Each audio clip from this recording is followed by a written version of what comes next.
This is video 2 of my first chess competition ever. I went to a Swiss-style 9-game 5-day tournament, and I learned so much from playing people. I was the only beginner, the only unrated player who had never played a tournament before. So the knight is an interesting piece, because not only can the knight jump over pieces, it also moves in a very interesting pattern, this sort of L shape, or you could think of it as a rectangle shape. One of the scary parts about a knight is a fork. For example, this is a fork. It's attacking 2 pieces at once. Another common fork, I like to call it the T fork. You see, it forms a T. So if we look at the squares that the knight can move to, look at how many potential forks it might have. Here we have the T's. Here's like a diagonal T, right? More T's. You can fork diagonally too, right? Diagonally 2 squares. If you take away these, look at a fork like this. One of the ways we can definitely not get forked is if our 2 pieces are next to each other. The knight might be able to attack one of the pieces, but it can never attack 2 of the pieces. Whereas if they had 1 space between them, then that's your T fork. Another way is if they had 2 spaces between them, then again, it might be able to attack one of the pieces, but it can't attack both of the pieces. What I noticed this game is that when your pieces are diagonally opposed, another way to think of diagonal opposition is that they form a square. Then the knight can't come in and attack both of them. So the knight could attack one of them, but the knight can never attack both of them. Another thing a beginner learns is that when some piece is right next to the knight, orthogonally that is, so not diagonally, but orthogonally, so here, here, here, or here, the knight's next move can't be a threat on the piece. If it were diagonal, then the knight's next move can definitely be a threat. Going back to what we just learned about diagonal opposition, what I figured out this time is that if you're diagonally opposed to the knight, then the knight's next move also cannot threaten you again. So if your piece is here, knight can't threaten you next move. If your piece is diagonally opposed, aka making a square, knight can't threaten you. And if your pieces are like this, the knight's next move can't fork you both. Has to be a square here. If it's here, knight can fork you.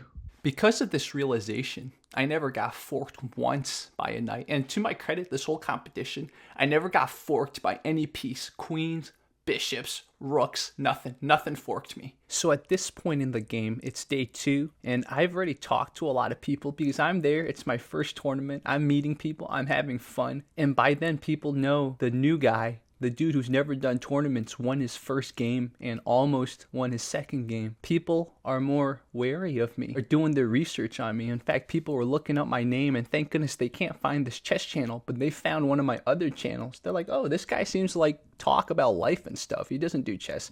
But people were doing research on me. By the second day, they figured out the text system. So now you would know who your opponent was in advance after they did the calculations. My first opponent on the second day was one of the first people I made friends with on the first day. And while that was exciting, from a competition standpoint, that was really bad because I had talked to him about my experience, about what openings I played. So knowing that most people at this tournament were very competitive, I made an assumption that he prepared for me. And I was completely right. Knowing that I played London and I won with London, after we played, he revealed to me he prepared an entire Grunfeld opening for me. Now, what is Grunfeld? I don't know. It's something as a beginner I'm going to start learning. But he had a whole Grunfeld system. Now, you might ask, why do I not know Grunfeld if he played it against me?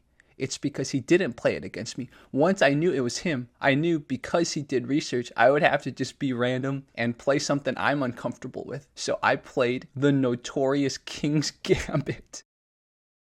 So he saw me do the King's Gambit. He's like, WTF. So let's look at that. He sticks to the Sicilian. Again, this might be the Grunfeld, but this looks like the Sicilian.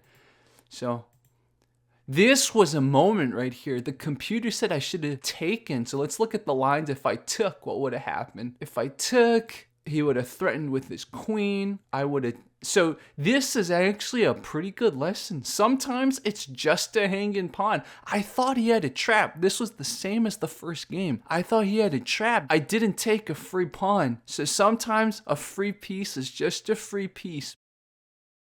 And I think this is an example of this. See, look at that. I mean, he had threats, but he had no exchanges that would have benefited me, or no traps is the better word. So I don't do that.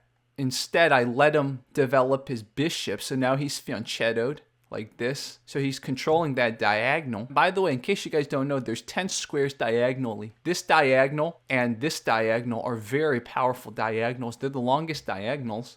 This is what you're supposed to do in the King's Gambit, right? You're supposed to start attacking very quickly right here once you can get the queen here. So I'm not doing too bad. If you look at the computer, I'm actually winning. So the computer keeps saying, take that piece, dude. I do this because I was thinking of potentially initiating some kind of exchange where if he takes, I take, and then this would be a discover check. It's one of those lines that I played once that worked, but he saw through that. So then eventually I do take. I was like, okay, you know why? It's blocked, right? I was like, that's a good point to take. He castles.